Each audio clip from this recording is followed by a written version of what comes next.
តើអ្នកដឹងពីប្រយោជន៍ស្រោមជើងប៉ុន្មានដែរទី1ស្បែកជើងបើកមុខពាក់ស្រោមជើងមើលទៅមិនល្អទេកាត់ស្រោមជើងផ្នែកខាងមុខពីរបីកន្លែងដើម្បីឲ្យម្រាមជើងទាំងអស់អាចលានចេញបានបន្ទាប់មកពាក់វាជាមួយស្បែកជើងបើកមុខមើលទៅស្អាតហើយទាន់សម័យផងដែរមែនទេទី2ស្រោមជើងដែលមិនពាក់កាត់ផ្នែកខាងលើចេញរួចប្រើធ្នេរលាក់នេះដេរភ្ជាប់នឹងដៃអាវយឺតធ្នេរនេះពិតជាមានប្រយោជន៍ណាស់ពេលដេរចូលទៅគឺមើលមិនឃើញសោះឡើយដូចជាទៅនឹងទិញថ្មីអញ្ចឹងចុងក្រោយទាញអំបោះឃើញដៃអាវក៏វែងជាងមុនដូច្នេះអាចពាក់បាន3ទៅ4ឆ្នាំទៀតទី3ពាក់ស្បែកជើងផ្ទាត់ក្នុងរដូវរងាត្រជាក់ពេកហើយយកស្រោមជើងគ្រប់លើស្បែកជើងផ្ទាត់បែបនេះស្បែកជើងផ្ទាត់ត្រជាក់នឹងក្លាយជាស្បែកជើងផ្ទាត់កបាស់ភ្លាមស្បែកជើងផ្ទាត់រដូវរងាមិនបាច់ទិញទៀតទេទី4ស្បែកជើងកែងខ្ពស់ពាក់ស្រោមជើងមើលទៅមិនស្អាតយកស្រោមជើងបង្វិលមួយជុំបែបនេះរួចចាំពាក់វិធីសង្គ្រោះបន្ទាន់ដ៏ល្អនេះមើលមិនឃើញសោះឡើយទី5កែវកញ្ចក់ងាយបែកពេលដឹកជញ្ជូនគ្រាន់តែស្រោបវាដោយស្រោមជើងកបាស់មួយនោះអ្នកនឹងលែងបារម្ភទៀតហើយទី5មួយសំណល់សាប៊ូបែកបាក់ចុងក្រោយដែលប្រើនៅផ្ទះយកស្រោមជើងមួយមកដាក់វាទាំងអស់ចូលដាក់ហើយចងវាទៅកាត់ផ្នែកដែលលើសចោលពេលយកមកប្រើវានឹងរលូនខ្លាំងណាស់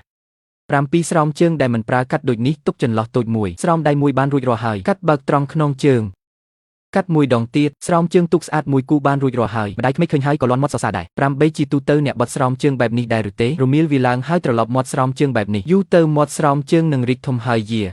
តាមពិតវិធីបត់ត្រឹមត្រូវគឺគូពង្រាបស្រោមជើងកែងជើងមួយបែរឡើងមួយទៀតបែរចុះក្រោមបន្ទាប់មកជន់លើមាត់ស្រោមជើងមកញាត់ចុងស្រោមជើងចូលស្រោមជើងដែលបត់បែបនេះមិនត្រឹមតែស្អាតទេថែមទាំងអាចការពារមាត់ស្រោមជើងទៀតផងតាមដានខ្ញុំដើម្បីដោះសោល្បិចមានប្រយោជន៍ថ្មីជាច្រើនទៀត